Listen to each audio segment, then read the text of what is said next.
Howdy everybody, welcome back to the channel. If you're new, welcome, and if you are a returning subscriber, thank y'all so much for coming back. I do appreciate you guys being here. Please, as always, make sure you subscribe, like, share, leave me a comment down below, and share this video with a friend if you feel like they could use some encouragement. Please note, I'm not a financial advisor. I am not a fiduciary or a guru. Look at me. I'm filming in my bedroom. I'm an investor like you. I'm in the trenches. I show real numbers. I'm documenting my husband and I's journey to financial independence, financial freedom, and we're doing it through the stock market. We're doing it through real estate. We're doing it through saving, being good managers of our money, givers, all of the good things that we're supposed to do with our finances. So if you're looking for some motivation, if you're looking for some inspiration, please make sure you like, share, and let's just kind of get into it. So also guys, please beware of scammers, spammers, bots. If somebody DM you talking about, crypto or trading or whatever, it is not me. When in doubt, always send me an email, mommytradertube@gmail.com. Okay, so today's video I'm going to be giving you an update on our SPLG position. I've made several videos about this, so I'm going to give you some homework. If you're new to the channel, go back into some of my previous videos. I have playlists as well, and I want you guys, if you want to anyway, you can get caught up on when we first started our position in SPLG, why we did it, and like our progress from then to now. But we did put some money into SPLG. So I did tell you guys, if you watch my May investing plan video, our plan was to invest about $500 extra money. We usually do more than that, but we're trying to get our savings like really beefed up now that we have 3 rental properties. We have 1 out of state plus our main home. So we are big into real estate, but we bought our house back in April, the latest house, we bought it in cash, which is a great thing. We just got the deed in the mail. So we are owners of the land and the property, but still, we want to build up our savings. So that's what we were doing that in April and May. So June, we will be like back into the heavy investing, but my husband did get his bonus, so that's where the extra investing is coming from that I'm sharing. So over in Interactive Brokers, and I got a question about this, about why so many different accounts. It's because I specifically more so because I do like the day-to-day management of our finances. My husband is like the visionary. He's the one who kind of comes up with the ideas. I'm the one who executes. It's just, it works. We'll be married for 19 years next month, and it works that way in our relationship. But SPLG. So in Interactive Brokers, we have that specific portfolio for early retirement. Same with Robinhood for early retirement.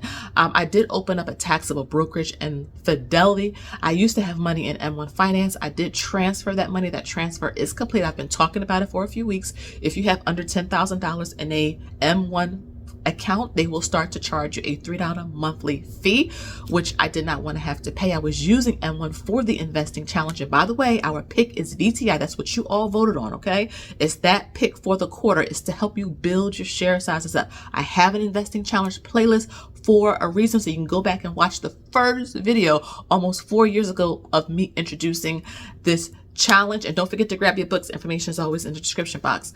But we have our portfolio structured for our financial goals. So for example, Fidelity and our Vanguard accounts, that is for long-term future. That is 60 and up. Okay.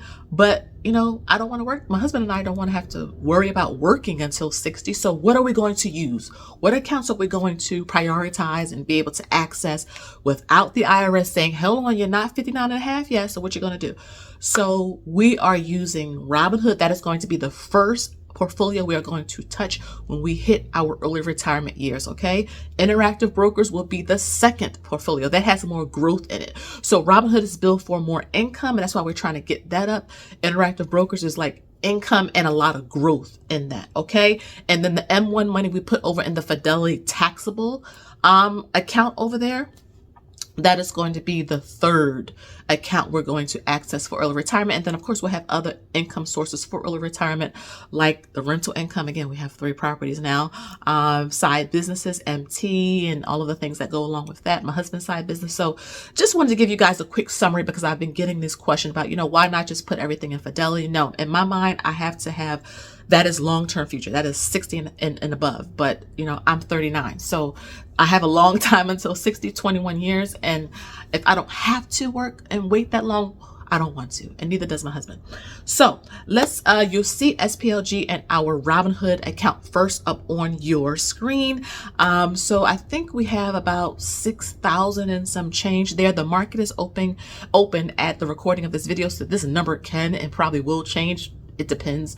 But the market is open. But as of that screenshot, that is what it is. SPLG actually hit a 52-week high. It's now over $62. When I first talked about this ETF on my channel, it was like around $56-ish or so.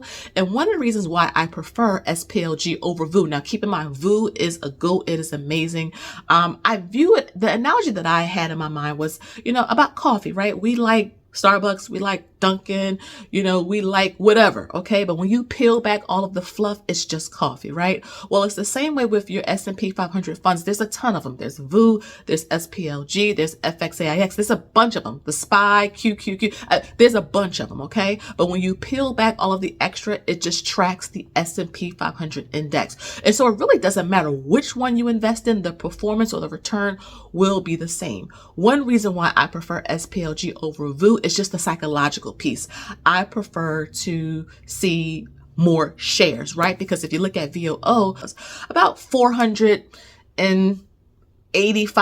or something like that, whereas SPLG is at $62. So the psychological piece, it helps me to see, okay, I can get more shares, though the return is the same.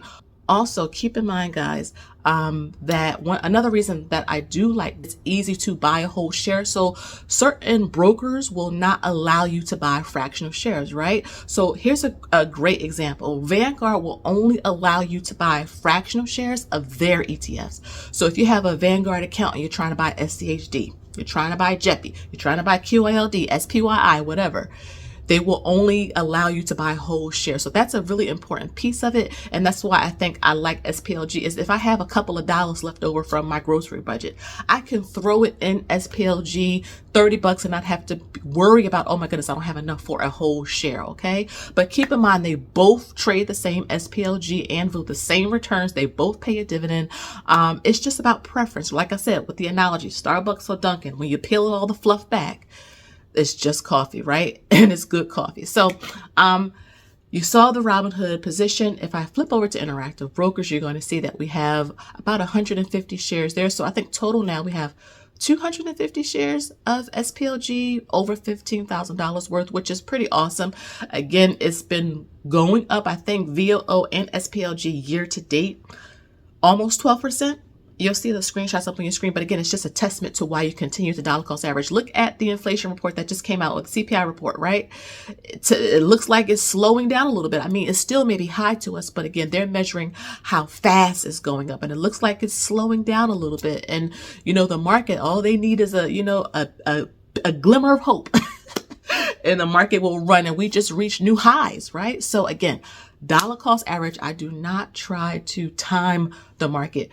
Simply put, DCA is just investing every time you get paid. Don't look at if the market is down. Don't look at if it's up. Don't worry about all that. You make your transfers, even if you have to automate them, every single time you get paid, okay? Because that is what we do. That is simply what DCA is. You're consistently investing every time you get paid. And it works. Like long term, yeah, there may be ebbs and flows in the market, things going on globally, etc. But long term, this is how the rich get richer, right? And it sucks. But now we have all of this information, this exposure. Everybody has access to the stock market, and everybody should be investing. I mean, with Robinhood, Fidelity, Vanguard, I mean, there's so many options out there, especially if you only have a small amount of money. With Fidelity, you can invest with as little as $1.99. Same with Robinhood. Just literally make your transfers. If it's $10, $25, whatever it is, your small shares add up. So I wanted to, again, give you guys an SPLG update and talk a little bit about why I like that over VOO. Also, guys, for those of you who are in our dividend and finance group, remember, this is our book of the month for May, The Psychology of Money. I wanted to quickly, if you want to join, because there are some slots still open, really reasonable, and I've been getting a lot of positive feedback, so I'm excited to meet with you guys. We meet next Saturday for 2 hours, so you get me for 2 hours, and we're going to just talk, bring a drink, bring a snack, and just be ready to fellowship when it comes to our finances, because it's so important. But I have my little like Dave and Buster's bookmark here, but this is my favorite chapter in this book. Always has been. Chapter 13, Room for Error. And the reason why I like this chapter, and we're going to talk about this when we do our book review, is because this chapter talks about, you know, when you plan with your finances and you have your spreadsheets, you have your planners, you know, how do you respond psychologically, emotionally when things happen, when life happens? You have to use your savings. You have to withdraw from your 401k because, you know, you got diagnosed with cancer. You know, how do you respond? Do you feel like a failure? Do you feel like you wasted all this time? Do you feel relieved? Do you feel, you know, peaceful because you had the money? Like, we're going to talk about this when it comes to our emotions. I'm not a psychologist, but we are human beings. And I think it's important to talk about the effect of how we think when it comes to money. So this is my favorite chapter. For those of you who are in our finance group and are reading this book, remember, if you don't want to buy the book, but I do suggest you buy the book. It's only a couple of dollars. I have a link, an affiliate link to my Amazon storefront. You can get the book for a couple dollars, but also you can listen to the audio book here on YouTube for free. So make sure you guys, you know, do your reading if you're in our group. If you want to join, again, information is down below. But this is one of my favorite chapters, because when the doctor found 2 separate lumps in my breast and I had to have 2 breast surgeries, the first thing that went through my mind was, oh my goodness, is it cancer?